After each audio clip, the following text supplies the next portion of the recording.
Today's speaker is Atalia Omer. Her title is Jerusalem's Future, Peace or Apocalypse. Professor Omer is an associate professor of religion, conflict, and peace studies at the Kroc Institute for International Peace Studies at Notre Dame. Her PhD came from Harvard, from their Committee on the Study of Religion, and her work has been a sustained study of the interrelation between religion and nationalism. She explores religion and nationalism and peace building, the role of national, religious, and ethnic diasporas in the dynamics of conflict transformation and peace, about how multiculturalism can be a framework for conflict transformation and as a theory of justice. Her first book, derived from her thesis, is called When Peace is Not Enough, with the subtitle, How the Israeli Peace Camp Thinks About Religion, Nationalism, and Justice, and it was published by the University of Chicago Press last year. It examines the way in which the Israeli peace camp addresses interrelationships between religion, ethnicity, and nationality. Little did either of us know when we agreed that she would do this opening lecture in the series, that we would be yet again plunged into a crisis over Gaza, and that this would be a more timely lecture than we could have otherwise anticipated. But in spite of its timeliness, or because of its timeliness, I'm very pleased to be able to introduce to you Atalia Omer. Thank you.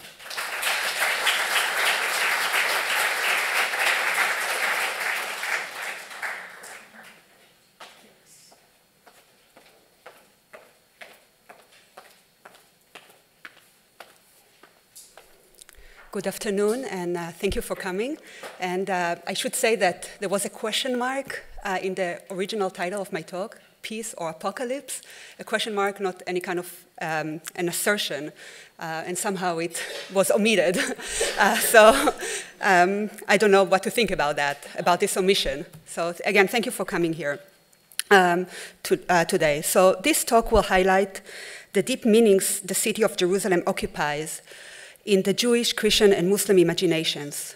I will also highlight the need to analyze and understand the sacredness of the city within its geopolitical and historical context, and therefore reflect on the presumption of indivisibility of sacred space.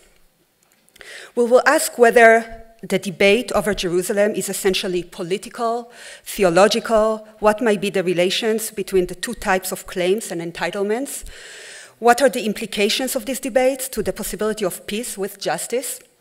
The structure of this talk is as follows. I begin with a brief exposition of theological claims of the three Abrahamic traditions to the city of Jerusalem, and I proceed by introducing the limitations of thinking about the city as it relates to the contemporary Israeli-Palestinian conflict only through the prism of theological or religious claims. Here, I will have to fast forward just a few millennia to the declining years of the Ottoman Empire and the entry to the region of British and other Western colonialists. From there, we will ask why Jerusalem can be analyzed as a microcosm of the Israeli-Palestinian conflict. A crucial scholarly question that animates my work as a cultural sociologist of religion at the Kroc Institute for International Peace Studies revolves around the connections between religion, conflict, and peace building. From my perspective, carefully analyzing how religion relates to the unfolding of various forms of violence, direct, systemic, or structural, cultural, and symbolic, can also give us ideas and tools to think about the constructive role of religion in processes of peace building and conflict transformation. In discussing the city of Jerusalem, in particular, it is important to engage and scrutinize the meanings of sacred spaces. Are their scope, geographically speaking, fixed or dynamic, and how is that determined? And who make this determination? It is also important to reflect on the complex connections between religion and the production and reproduction of national and political claims. All right, so one question to begin with is, where is Jerusalem? Is it, as this iconic representation suggests, at the center of the world? If not literally, then why is it depicted as such metaphorically? What, in any case, is the relation between the literal and metaphorical Jerusalem? Is the real sacred Jerusalem a heavenly city and one antithetical to the earthly Jerusalem? Or is Jerusalem the corpus separatum prescribed by UN Resolution 181 for the partition of mandatory Palestine in 1947? This map of Jerusalem includes Bethlehem, which nowadays is excluded from most maps of the city that are gerrymandered differently. These are just a sample of maps and representations to stress the elasticity of the very question, where is Jerusalem? For most of its history, it was 1 square kilometer, contained within the walls of the old city. I will return to this question shortly, but will now transition to discuss in great speed the complex theological claims to the city. The speed in which I proceed will unfortunately do injustice to all these complex claims. The intention is just to give you a taste before returning to the complex question concerning the politics of sacred space. So the city of Jerusalem is constituted a symbol of peace. Its very name is in Hebrew, Yerushalayim, contains the root shalom, meaning wholeness and peace. The city has also been a focus of, and the site of apocalyptic imaginations and messianic passions, a place where various end-time scenarios unfold. It is believed to be the site of the resurrection of the dead in all three Abrahamic traditions. All right, so the purchase of the cave near Hebron, the cave that came to be known as the Tomb of the Patriarchs. It's a purchase by Abraham from Ephron the Hittite, and it's dated to around 19th century BCE, before the Common Era. The purchase of the cave of the Machpelah and surrounding field near Kiryat Arba, or Hebron, as burial ground for Sarah and a family plot is mentioned explicitly in the biblical source. And ownership of burial land was considered at the time a crucial step in establishing legal residence. The Genesis verse reads as follows, quote, Abraham rose up from beside his dead and said to the Hittites, I'm a stranger and an alien residing among you. Give me property among you for a burying place so that I may bury my dead out of my sight. If you are willing that I should bury my dead out of my sight, hear me and entreat for me Ephron, son of Zohar, so that he may give me the cave of Machpelah, the tomb of the patriarch, which he owns, for the full price. Let him give it to me in your presence as a possession for a burying place. Behind a rather modest effort to complete a legal transaction of property, there are a few explicit and highly familiar biblical passages that convey a divine promise to Abraham and his descendants. So Genesis 15, 18 to 21 offers one example. Quote, on that day the Lord made a covenant with Abraham, saying, to your descendants I give this land from the river of Egypt to the great river, the river Euphrates, the land of the Canaanites, the Kenizzites, the Jebusites, etc., etc., etc. So from legal transaction to a divine promise. Fast forward to the time of Joshua and the entry to the land of Canaan after escaping slavery in Egypt, which is the story of the Exodus and the reception of the Ten Commandments at Mount Sinai. We may detect a tone that recognizes that the divine promise to one group means that another group is experiencing dispossession, to say the least. The book of Joshua 24:13 reads as follows, quote, I gave you a land on which you had not labored, and cities which you had not built, and you dwelt therein. You eat the fruit of vineyards and olive yards which you did not plant. End of quote. It is, however, important to note that the biblical text, like other sacred sources, are filled with competing motifs of universality and particularity, ownership and destiny of being sojourners, as evident in Deuteronomy 16:20, justice and only justice you shall follow, that you may live and inherit the land which the Lord your God gives you. Fast forward again, now to the Davidic monarchy, during which Jerusalem's centrality to the Israelites and later the Jews was consolidated. Okay, so under King David, around 1000 before the Common Era, the Philistines are pushed out and a kingdom is established, including Transjordan and Lebanon, Moab, Ammon, Edom, and Aram. It was during the Davidic period that the scriptural, theological conceptualization of promise of the land was developed. It is during this period that Jerusalem becomes a center and a capital of the kingdom. The reasons behind that are also political. Since it was a neutral space, not in possession of any of the 12 Hebraic tribes, there was also a water source, as well as the strategic benefit of the high altitude of the city. King David shortly combines Jerusalem's political centrality with the religious one by preparing a space for the Ark of the Covenant on the site of the foundation stone, believed to be the site where the original Jebusite god was worshipped, and also the site of the almost sacrifice of Isaac by Abraham, the creation of Adam, the creation of the world, and therefore probably the nearest place on earth to God. It's the holiest of holy. In the terminology of sacred space, this is an axis mundi. However, King David doesn't get to build a temple because he has too much blood on his hand. This is a picture of the foundation stone, now at the center of what is known as the Dome of the Rock, one of the most known and recognizable Islamic structures. But we will get to this chapter in Jerusalem's history shortly. So King Solomon builds the second temple. He is the son of David. The temple was constructed on the Temple Mount, known in Hebrew as Har HaBayit, or Mount of Zion, Zion being one of the many Hebrew names of Jerusalem, or Har HaMoriah, which is Mount Moriah, the name of the place that is associated with the binding of Isaac.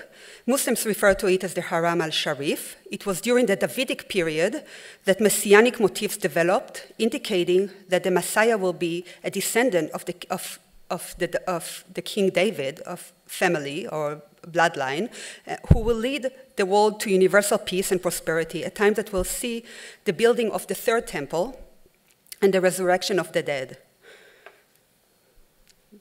Therefore, we have here Mount of Olives overlooking that site of the foundation stone. It has been a highly desired piece of cemetery, just by virtue of its closeness to the end-time action. Many Jews for millennia will make a journey to Jerusalem in order to be buried there. After a succession of empires and the destruction and exile of the 10 northern tribes of the divided Israelite kingdom by the Assyrians, we move to the destruction of the first temple and the subsequent Babylonian exile of the Judean elite under King Nebuchadnezzar. This is 586 BCE, before the Common Era. This is a crucial chapter in the history because it was during this time that a distinct Jewish identity began to develop outside the temple cult, a rather unusual development for the ancient Near East. Okay, things got better fairly soon under the Persians. We have King Cyrus of Persia, who allowed Jews to return from exile to rebuild the temple. This is the Second Temple period. Later, Herod the Great of the Roman Empire doubled the size to about 36 acres. This is what we see here. A famous chapter of the Second Temple era is, of course, that of Hanukkah, that commemorates the rededication of the temple after it was appropriated by Syrian Greek soldiers as a temple to the worship of the god Zeus in 168 BCE. At the time of the Syrian Greek emperor Antiochus outlawed Jewish practice, but resistance emerged from a place called Modi'in, near Jerusalem, and a place where there is now a settlement, a Jewish settlement. The rebels are known as the Maccabees, and their militant resistance is celebrated today as a paradigm of national resistance. The Second Temple, however, was finally destroyed in the year 70 of the Common Era, and the Jews were forbidden entry to the city of Jerusalem after a series of revolts against the Roman authorities. These revolts, such as the Bar Kokhba revolt or the Masada siege, are celebrated as crucial landmarks in the production and reproduction of Israeli nationalism and militarism. Interestingly, though, for most of Jewish history, these events were downplayed as disastrous chapters in Jewish history. They were considered disastrous by the rabbis, for whom martyrdom was marked by endurance and the constant study of Torah, despite the constant threat of persecutions. What the 19th century secular European movement called Zionism or Jewish nationalism did was to subvert traditional understanding of Jewish history. Just to clarify, Modern Jewish nationalism is called Zionism because Zion is, again, one of the names of Jerusalem, and by extension, the entire landscape of now Israel and Palestine is referred to as Zion as well. The subversion of traditional understanding of the theological and messianic concepts of return and the ingathering of exiles in the land is profoundly related to the growing traction of nationalist ideologies in Europe of the 19th century, as well as to the growing and new forms of anti-Semitism Jews face there, and processes of, as well as processes of secularism that informed reframing Jewish identity as ethnic, national, cultural, and historical, rather than religious per se. However, the transvaluation of values associated with secular Zionism or secular Jewish nationalism had to draw selectively on the resources of tradition, including their concrete manifestations such as the Western Wall, which is here. So the Western Wall is the only remaining wall of the Herodian structure. In fact, it was the Western support wall built during the Herodian expansion of the Mount. This wall became a special locus of prayer and pilgrimage and longing because its proximity to the holiest of holies that we discussed earlier. The mention of the two temples and their destruction is very crucial to our understanding of contemporary national claims. Since the establishment of the State of Israel in 1948, the authorities were very intentional in their pursuit of biblical archaeology and the construction of museums and other national monuments and sites of national pilgrimages surrounding their uncovering of biblical proofs of physical presence in the land. The Western Wall, or the Kotel Amaravi, as it's called in Hebrew, for instance, is the site of military induction ceremonies. Beginning with the first Babylonian exile, we see the emergence of rabbinic authorities and a move away from the temple as the essence and center of Jewish life. This move happened while still retaining the profound longing and yearning to return. For millennia, Jews express 3 times a day during the Amidah prayer their desire to return to Jerusalem. And twice a year in the Passover Seder and the Day of Atonement, they recite next year in Jerusalem. But the return, especially with the second destruction, became projected to some time in an idealized future, in meta-historical rather than historical time that will signal the messianic moment. Therefore, the emergence of the rabbis, meaning simply teachers of the Torah, de-intensified the apocalyptic sentiments that were quite prevalent at the time of the Roman destruction. At this point, it is important to note that the already mentioned movement of secular Zionism of the 19th century Europe challenged and subverted profoundly traditional Jewish understanding about the notion of return to the land of Zion. Traditional religious Jews in Europe opposed the nationalistic movement on theological grounds, precisely because Zionism viewed itself as a human-initiated rather than divine-initiated movement for the physical redemption of Jews who at the time suffered from increasing levels of anti-Semitism, including occasional and devastating pogroms. For most of the millennia of Jewish history in the diasporas, Jews longed to return to Jerusalem, but they could not hasten the messianic moment and attempt to return en masse. Such attempts were labeled as false messianism. This is where it is insightful to think about Zionism from a more comparative analysis of modern nationalisms and their relation to antecedent religious and cultural worldviews. Modern nationalism all selectively retrieved from the cultural building blocks within their particular context, but there is a profound reorienting of the meaning of redemption. Nationalism offered this worldly redemption ingrained in the concept of self-determination. And yet the relation between traditions and secular nationalisms are not one of replacement, but rather much more complex and ambivalent, as the case of Zionism illuminates. I will return to this point, but let us now move briefly to discuss Christian claims to Jerusalem and the Holy Land more broadly. So this verse is to offer an example of the development of supersessionist interpretation of Judaism from a Christian perspective and with a supersessionist interpretation of the earthly Jerusalem's significance. In early Christianity, and by the way, there are crucial overlaps and similarities between early Christian literature and the late Second Temple Jewish apocryphal literature, at this time we see the universalization and spiritualization of the city and the temple, the concept of peoplehood and the land. By supersessionary, I mean that the Christian church is gradually interpreted to be the new elect, and an understanding of a heavenly Jerusalem replaces the material city as a focus of aspiration and longing.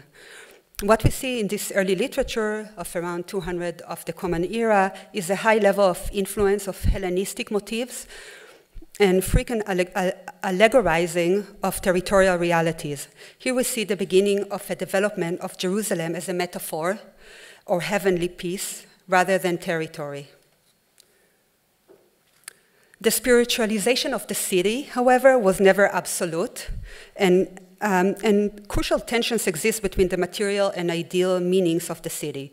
The role of Helena Augusta, the great Constantine's emperor's mother, illuminates this point. Constantine enters the picture, and his famous conversion to Christianity in 306 constitutes a crucial chapter in the long history of the city of Jerusalem, now called Aelia Capitolina. Christianity becomes an imperial religion, and the period known as Pax Romana is associated with this development.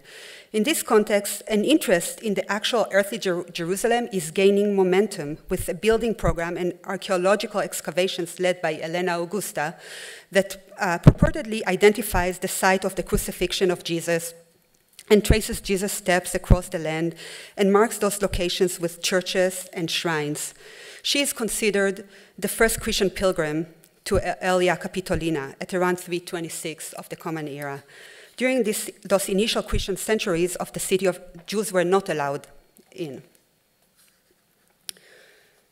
So this is the Church of the Holy Sepulchre, or the Church of the Resurrection. The location of the church is believed to be the place where Jesus was crucified, and it also believed to be the site of Jesus' burial and resurrection. Constantine ordered the building of the church to replace a temple dedicated to the Roman goddess Venus, constructed under the command of the Roman Emperor Hadrian toward the end of the 2nd century. The story is that in the course of building the church, Helena discovered the true cross and a tomb, as well as many other stations designating Jesus' journey in Jerusalem, all of which have been destinations for Christian pilgrims ever since. The first Christian era of the city, the Byzantine period, ended with the entry of the Muslims in the 7th century. Before returning to a sampling of relevant Christian perspective, let us now turn briefly to discuss the Quranic basis for Muslim claims, to be distinguished, as I will shortly demonstrate, from other types of claims that Muslim inhabitants of the land might have. All right, so this verse from Surah 2 illuminates that Islam is also a supersessionist tradition. It recognizes the authenticity of Judaism and Christianity, but believes that Muhammad is the seal of the prophets and that Abraham was the first Muslim who, together with Ishmael, eradicated idolatry and established the monotheistic cult of the Kaaba in Mecca. And this is the Kaaba. The Kaaba is the holiest place in Islam. It is a large cube-shaped building inside Al-Masjid al-Haram Mosque in Mecca, Mecca, which is the birthplace of the prophet and the site of his initial revelations. Jerusalem, or as it's known, Al-Quds, the Holy One, is the third holiest site for Muslims. So Islam supersedes the claims to Jerusalem by establishing a prior relationship of Abraham to Mecca, declaring that Muslims should turn to Mecca, not to Jerusalem, to pray. But in terms of direct theological claims to the city, here is what is most relevant. Surah 17:1 describes the prophet's night journey, or al-Isra,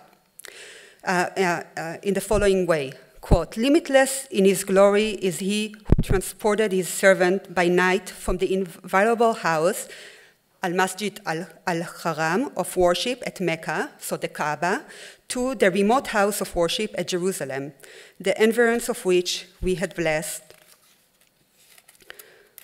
so that we might show him some of our symbols, for he alone is all-hearing, all-seeing," end of quote. After arriving to the remote house of worship, and the word used here is Al-Aqsa Mosque, the farthest away mosque, The prophet, according to the Quranic text, experiences a mirage or an ascent to heaven in which he encounters all the prior prophets. The site of the Isra and Mirage is the same stone at the foundation of the Jewish temple. This is Burak, the winged horse that facilitated the night journey of the prophet. It's through details of the tradition or hadith that we know that Al-Masjid al-Aqsa, or the farthest mosque, was the same place that the Jews called the Temple Mount. The journey to Jerusalem established the supersessionist connection of Islam to the two older traditions. His ascension involved, according to tradition, meeting all the prophets that came before him and establishing Muhammad as the seal of the prophets. There is also the added meaning that the foundation stone, once again, is the axis mundi and the closest place on earth to heaven. In other words, there was no direct flight from Mecca to heaven. You had to make a connection in Jerusalem. The Day of Judgment within the Muslim context also will be a moment when all the faithful will be brought to Jerusalem and the Kaaba will be transported as well. So this is the Dome of the Rock, which is located in the center of the Temple Mount, exactly on the location where the Second Temple once stood, and is next to the Al-Aqsa Mosque. Both structures are referred to collectively as the Haram al-Sharif. In the year 637, a little after the death of the Prophet Muhammad, Muslim forces entered Jerusalem. The Dome of the Rock was constructed shortly after under the directives of Umayyad Caliph Abd al-Malik. The construction completed in 691 of the Common Era, and notably when Jerusalem was initially captured by Caliph Omar, Mount Moriah, which is the site of the Dome of the Rock, was a garbage dump because during the Christian centuries, the Church of the Holy Sepulchre became the heart of the city and the main destination in it. Under Muslim control, Jews were allowed to return to the city and engage in their various practices as long as they paid the special dhimmi tax, which is the tax that the people of the book had to pay in order to be tolerated. In short, the first Muslim centuries were interrupted with the period of the Christian Crusades, starting with the capture of Jerusalem in 1099, where immediately the Augustinians turned the Dome of the Rock into a church. This is the story of Jerusalem. Churches converted into mosques, mosques converted into churches, and layers of history and conflict, where sacred spaces are politicized, and political spaces and ideas are sacralized. And during the Crusader era, Jerusalem was basically emptied of Jews and Muslims, and the city was mostly depopulated. So this is Saladin. This is the Saladin, who was a warrior of Kurdish descent from the city of Tikrit, of nowadays Iraq. He conquered the city of Jerusalem back from the Christian crusading forces in 1887, and today is celebrated as an iconic representation of liberation from what is perceived from the perspective of Palestinians as a colonial invasion and control. Saladin allowed Jews to return to the city. While for most of its history, Jerusalem was a Muslim city, under various Muslim dynasties and rulers, the relatively brief Crusader period offers a symbolic template through which to interpret the contemporary moment. Jerusalem subsequently will become a Mamluk city for 600 years before shifting hands to the Ottomans. This empire will experience a total collapse after World War I. It is important to note that during all those centuries, there were people in the land and in Jerusalem who were Muslim and Christians, and some Jews, and they carry with them indigenous entitlements that are not based on theological authorizations. So, so far, I described to you some of the theological claims to the city. The assumption is one of indivisibility, in that how can one possibly negotiate supposedly the supposedly ultimate and sacred claims? So this leads us to the second part of the presentation, which ponders why we cannot think of Jerusalem as it relates to the contemporary Israeli-Palestinian conflict only in theological terms. If one thinks of the Israeli-Palestinian conflict and how Jerusalem relates to it only in theological or religious terms, one can easily overlook important contextual and historical details and can fall all too easily to arguments informed by the logic of the clash of civilizations. This mode of analysis essentializes religion, treating religious developments in ahistorical and monochromatic fashion. By essentializing, I mean treating religious traditions and the people associated with such traditions as if they were one constant essence with no internal pluralities, historical and other fluctuations. This point leads me to underscore that an analysis of Jerusalem and how it relates to the contemporary Palestinian-Israeli conflict cannot revert to such ahistorical arguments grounded merely in decontextualized and selective readings of sacred texts and other religious warrants. The contemporary conflict is highly modern, and its genesis is not with Abraham, but rather with the decline of the Ottoman Empire and the restructuring of the Middle East by the Western colonial forces who participated in World War I. One of the main problems with framing the discussion in theological terms or using the interpretive lens of ancient hatred, Jews and Muslims have been enemies since the beginning of time, and et cetera, is that it participates in a form of symbolic and cultural violence in that it overlooks claims about physical presence of the Palestinian indigenous communities in the land throughout all these centuries. It also overlooks the sizable, even if diminishing, Christian Palestinian community. It is precisely on this level of discussion that Christian Palestinians argue for the need to address not only direct and obvious violence, as represented in checkpoints, targeted killing, and the practice of collective punishment, and very concretely in this image of the separation wall, but also in how Palestinian narratives are silenced and why. One target of this discussion is precisely the language of chosenness that permeates both Christian and Jewish Zionisms. Christian Zionism refers to a Christian understanding that the return of Jews to the land of Zion, as per the biblical prophecy, is instrumental for the unfolding of Christian end-time theology.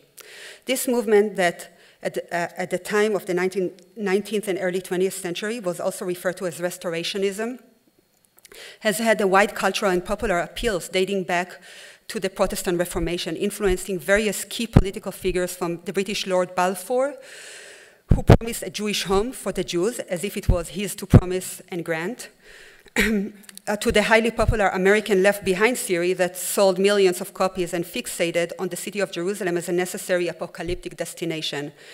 The Left Behind theory conveys what is called dispensationalism, a view quite prevalent within evangelical circles, informing positions on the Israeli-Palestinian conflict in profound ways, with strong ramifications for lobbying and shaping policy decisions. The term dispensation denotes a period of biblical time, and Christian Zionism can be simply summarized as the belief that the ingathering of Jews in Zion is a prerequisite for the second coming of Jesus. The critique of Jewish and Christian Zionism articulated by Christian Palestinians illuminates the importance of scrutinizing how various policies are authorized culturally and religiously. This is where the study of the cultural sociology of religion is important in terms of participating in both the analysis of conflict and the various claims conflicts involve, and in imagining alternative arguments. In addition to the violence associated with the very language of chosenness, there are other forms of cultural violence that deeply influence the silencing of Palestinian narratives. This relates to what is called Orientalism, which is a perception of the Orient and the Oriental as somewhat less developed and enlightened. This kind of Orientalism has allowed the Israeli Prime Minister Netanyahu to tweet the horrific beheading of journalist James Foley by ISIS as a proof for his own war against Hamas, his Muslims, as if they were the same. So by now, I hope it is clear that breaking down the problem of the divisibility or indivisibility of Jerusalem to an engagement with respective theological arguments is insufficient, while nonetheless recognizing the importance of developing familiarity with such argument, and especially with how they are authentically understood by people on the ground and other stakeholders is also crucial. This is also a general point about the analysis of religion, conflict, and peace building. A study of the case of Israel, Palestine, illuminates, however, a more complex causal picture, and one that will need to look carefully at the history of colonialism in the region, the legacy of anti-Semitism, the logic of nationalism as reflected in the emergence of Jewish Zionism as a thoroughly European movement. This is not to reduce the analysis of this conflict to these developments, but rather to illuminate the various contexts within which the various theological claims mentioned above are articulated, and why and by whom. To just briefly give an example of the enduring colonial legacy, let us look at what happened in the Sykes-Picot Agreement with the collapse of the Ottoman Empire, a collapse that was long in the making. The Western colonial powers got together and produced this agreement to divide up the Middle East. Of course, these days, this map is being reshaped quite significantly, but as a result of this agreement, this map, we got what is referred to as mandatory Palestine. Britain got Palestine as a mandate, and General Edmund Allenby entered Jerusalem, we see him here, with the British press proclaiming him the heir of Richard the Lionheart, the legendary 12th century crusader, while Lloyd George, the British Prime Minister at the time, was highly influenced by Restorationism. The British mode of engagement with the various communities in the Middle East was marked by contradictory promises. I have already mentioned the Balfour Declaration, which concurred with the contradictory promise to the Sharif Hussein of Mecca in return for his help with the Arab revolt against the Turk. The redrawing of boundaries on the sand have profound ramifications till today, and one cannot understand the specificity of the Israeli-Palestinian conflict without studying the history of colonialism in the region, including its known policy of divide and conquer. Okay, so one that in Palestine manifested with the appointment of chiefs, rabbis, and muftis as community leaders. So on the left, we have Haj Amin al-Husseini, who became a crucial and instrumental figure in imagining a common Palestinian or indigenous identity that transcended local and regional clan-based identification, which had characterized Palestinian society. And Jerusalem became, just like in the times of King David, pivotal in the process of generating a cross-regional national identity in opposition to the British and Zionist presence. The Western Wall became a site of repeated riots and violence, often in the context of marking ritualistic moments, such as the celebration of the Nebi Musa or the Prophet Moses' birth. Rav Kook, the other gentleman there, became a crucial historical figure with great relevance for today because as a religious Jew, he tried to articulate a synthesis between the secular Zionist impulse for political self-determination and traditional Jewish understanding of the end time and the notion of return to the land. His son and a group of religious Zionists who became attracted to his teaching will later, in the 1970s, develop the ideological framing informing the settlement movement in the territories Israel occupied in 1967. So colonialism and the specific legacy of British colonialism is not the only explanatory frame. The contemporary Israeli-Palestinian conflict cannot be understood without an engagement with the legacy of anti-Semitism and the event of the Holocaust, or Shoah. This is a picture of Yad Vashem, the Holocaust Museum located in the municipality of Jerusalem. I chose this picture in order to briefly exemplify what this national space is meant to accomplish in terms of socializing Israeli and non-Israeli Jews. The museum tells a long history of anti-Semitism, starting with classical Christian, religiously based anti-Semitism and ending with the racially based one of the Nazis. Jewish history is told as a series of persecutions. Visitors walk through the exhibits and finally exit onto this magnificent view of the mountains of Jerusalem. This is the Zionist narration of Jewish history. Zion, or Jerusalem, is the destination of Jewish history, and I also refer to it as a Zionist teleology, with Zion as the telos, or destination, where Jewish life is to be fulfilled. The redemption of the Jews in the aftermath of the Shoah, however, entails the dispossession of the indigenous Palestinian community. This is an image that on its surface seems quite pastoral, but in effect represents a profound instance of violence, where those pine trees once stood, there used to be, where those pine trees now stand, there used to be a Palestinian village. The image of pine trees thus represents to the Palestinians their catastrophe. So here's Pope Francis in his recent visit to the region. I want us to think of the relation between the two walls. His prayer at the Western Wall is very significant and symbolic because of the legacy of classical, religiously based anti-Semitism, a phenomenon with deep cultural tentacles. This wall is juxtaposed here to the separation wall, or the apartheid wall, as Palestinians call it. The Pope is praying there to express his solidarity with the suffering of Palestinians. Contrasting these two walls, these two images, is very crucial for our effort to understand the conflict. Again, not in a simplistic manner that begins with the book of Genesis, God's covenant with Abraham, and the legal transaction related to the purchase of the tomb of the patriarchs, but one that considers how the biblical and theological claims that get selectively retrieved in the production of various national programs, and how modern history, from the collapse of the Ottoman Empire and forward, has informed the trajectory of this conflict. The question of who is doing all of this selective retrieval is also relevant, and therefore brings to the fore the need to analyze power as it relates to the question of sacred spaces and their negotiability or non-negotiability. The tragedy of the Holocaust is deeply intertwined with the tragedy of the Palestinians, called the Nakba. While the process of systemic dispossession began already with the Zionist immigration at the end of the 19th century, the first chapter of this tragedy, the Nakba, denotes what many historians and analysts refer to as ethnic cleansing that marked what the Israelis call the War of Independence of 1948. 1948 marked the creation of the so-called Palestinian refugee problem. Many of the people who live today in Gaza are refugees from the Nakba. And I'll end here.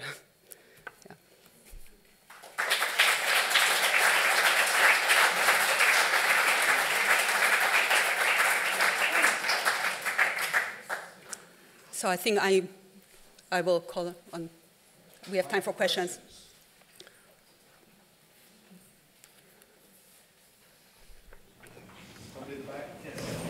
I'm just curious, could you give us any reasons to be optimistic about what's going to happen in that area? Yeah, sure, thank you. It's a great question. And yeah, as part of my my work as a peace studies scholar is that I look at, very importantly, first try to trace and understand how narrative and claims that seems to be uncompromising, claims for non-negotiability, how they come about. So this is a process of historicizing, of engaging in critique that kind of denaturalize what seems to be self-evident, presented to us as these are the facts on the ground. But that's not sufficient.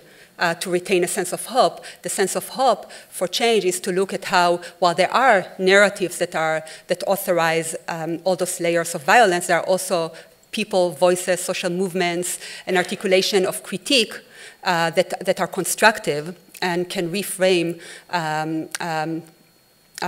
the claim, reframe the supposed non-negotiability of the city of Jerusalem.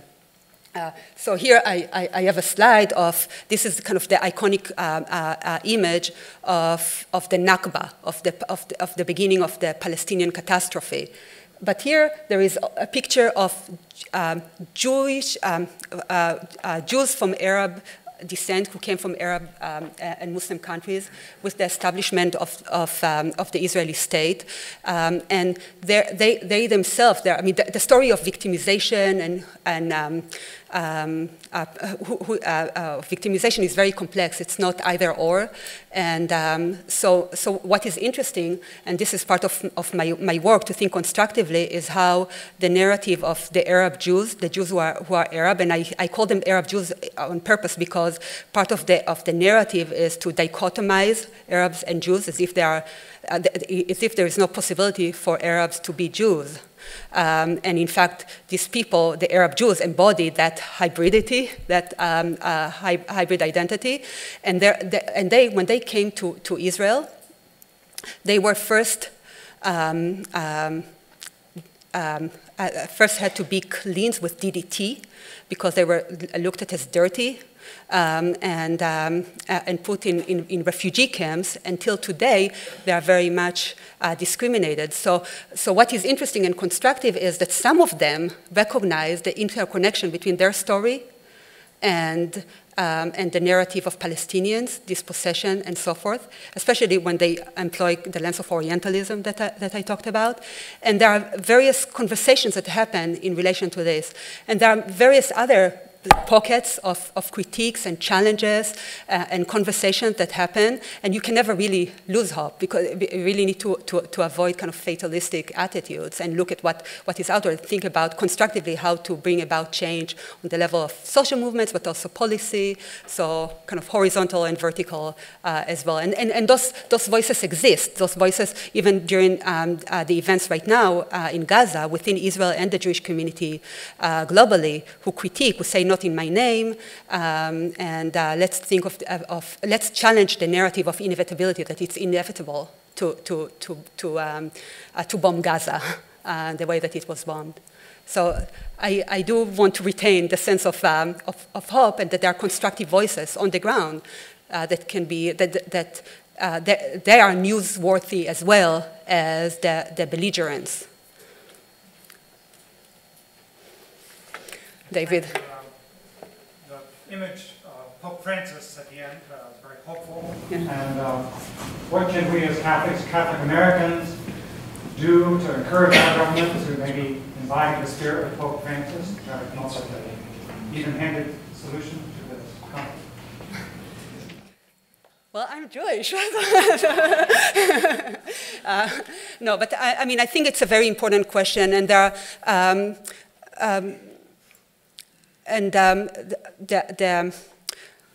the issue, the conflict, is not only contained within the geopolitical space of Israel-Palestine, and it's got important kind of tentacles and spaces where, and there are many stakeholders. So a lot of the contestation and where change will have to happen is both in the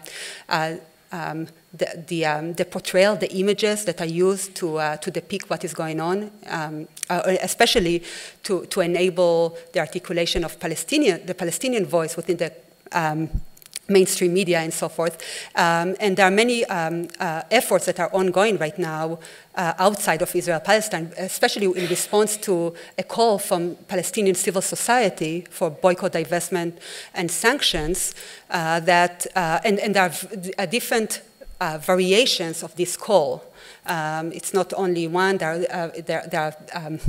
is a call for boycott of companies that specifically benefit from the occupation of 1967, not Israel as a whole, but there are also calls for boycott of the whole. But I do think that it's important to examine the long history of the Vatican relationship to Jews and the relationship to Israel. This is an important legacy to contend with, and it's not always an easy legacy. But also think of what does it mean as Catholic individuals with the kind of principles that guide your life. What does it mean to be invested in various ways or forms in an occupation if you think that it is that it violates the very basic rights of the Palestinian people. So I think that the contrasting those two images is very profound because here the Pope is, in the Western Wall, is engaging the legacy of anti-Semitism, which is important to really think about, and not kind of cleanse this legacy by virtue of saying, well, Israel commits human rights, crimes against humanity, or whatnot. That doesn't cleanse that legacy. But on the other hand, also think of what does it mean to engage substantively from a faith-based orientation. So there are, just recently, the Presbyterian Church passed a bill to divest from companies American companies that benefits from the occupation. So it's not a divestment against Israel.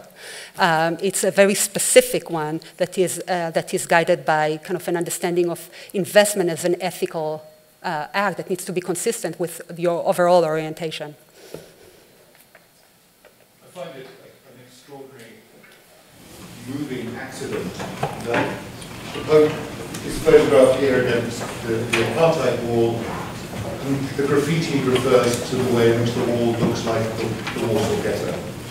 And that seems to me to make that image so wonderfully and movingly complex. Yeah, it takes really the universal message of the Holocaust, not a particular message of the Holocaust, but the universal message of the Holocaust into account, very centrally. I happen to be a Catholic from Jerusalem. Listening to you, it seems to me that you do not foresee a division of Jerusalem on the basis of the national aspiration of its constituents. Jerusalem is growing, and growing because the Israelis are building more and more Jewish settlements to the east, to the south, and to the north. There are 450,000 Palestinians who are living in Jerusalem right now. How can we envision a peace when that population does not want to be part of Israel or ruled by Israel? And it seems that to me that the Israelis want to maintain the grip on those people. What is your vision of reconciling that conflict in that sense? Just to make sure that I understand, the question is how to reconcile the aspiration to be separate. Well, indeed, Jerusalem is very, very segregated. All the neighborhoods are extremely segregated. So the if Israel claims that it has that Jerusalem is the capital of Israel, how do you reconcile those segregated communities who do not want to be part of Israel? Okay. They're significant. 450,000, not insignificant. Yeah, absolutely. This is okay. So this is a very useful map that is used by a very interesting organization in Jerusalem, an Israeli organization called Il Amim, that traces and really highlight the question that I started with, which is where is Jerusalem? Where is the Jerusalem that you are talking about? So as I mentioned, for most of its history, it was this tiny little square kilometer where it says the old city with the yellow line. And this is now the Jerusalem, the Jerusalem that many Jewish politicians talk about as indivisible. So this whole space, it's major. So, so what happened is that what we see here is exactly how the patterns of construction of settlements, so in immediately after 1967, the War of 1967, East Jerusalem was annexed, and all this and construction, like this gentleman said, started to expand Jerusalem, the space, the territory of Jerusalem exponentially. All of it became the municipal boundary, and what is happening now that it's basically swallowing and bleeding into the West Bank, and it makes it impossible to think of a contiguous Palestinian state, a viable, territorially viable state. And so what this map highlights is that, first of all, again, the question of where power and various ideological alliances come into the production of what seems to be sacred and indivisible. And once you again, going back to the issue of, well, first you engage in denaturalizing what seems to be self-evident and natural, and once you get to this phase, then you can think of creative ways of thinking differently of the space. I mean, so I recognize that often Jerusalem is not referred to as a settlement, but a whole lot of Jerusalem is a settlement from the perspective of what happened starting in '67 and forward. So it begins to touch on the point that you raised about the complexity of the city and the ever-expanding construction of settlement, and how the issue of Jerusalem, the very boundaries of Jerusalem, blend and bleed into the West Bank that is referred to again as Judea and Samaria. So by the biblical, the name of the biblical topography that erases the indigenous topography.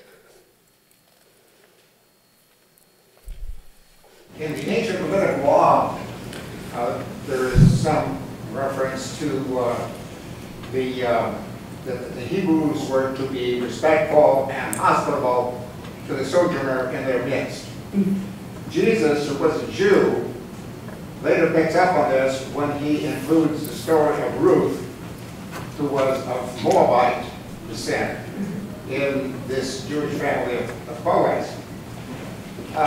You mentioned more recently the groups that refer to themselves as Arab Jews. So historically, there is this allowance for inclusion of the non-Jew, or let's say the non-pure Jew. And yet that seems to have fallen very much by the wayside. What accounts for the degradation of that attitude of inclusion? Yeah, I suppose the short, I agree with you that, and I mentioned it in the presentation, that there are the competing motifs within the sources themselves. But of course, Judaism is not only contained within the Tanakh, the Hebrew Bible. It's centuries of interpretation, and part of the issue with within the context of nationalism is that millennia of Jewish interpretation was really as part of the nationalist ideology. What we have is a motif of the negation of exile, and with it also the traditions of learning and that emerge in the context of diasporic context, where the Jews had a very different orientation, and the issue of power, political power, wasn't really theorized into this kind of learning. I think that there is an opening to think constructively about theorizing questions of power that is outside of the paradigm of messianism or hegemony and so forth. So within the context of Israel, you see more and more kind of exclusivist, ethno-national, chauvinistic interpretation of Jewish identity. That on the other hand, you also have counter voices, because, for instance, an organization called Rabbis for Human Rights very much operates with this notion of inclusivity and prophetic understanding of treating the stranger in the midst with respect. Of course, they are the strangers from the perspective of the Palestinians.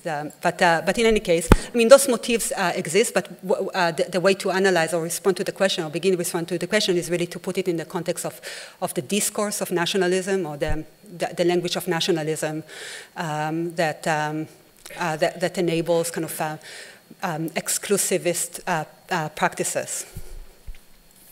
Yeah. It's time for us to stop, and we certainly didn't expect to find a solution to Jerusalem here today. But in the wonderfully complex presentation that Professor Omer has given us, and her responses to the question, comes up that sense of the voices we don't hear, the ways in which our media gives us single versions of the multiplicity of voices within Israel, within Palestine, within every group that is part of this debate. Thank you very much.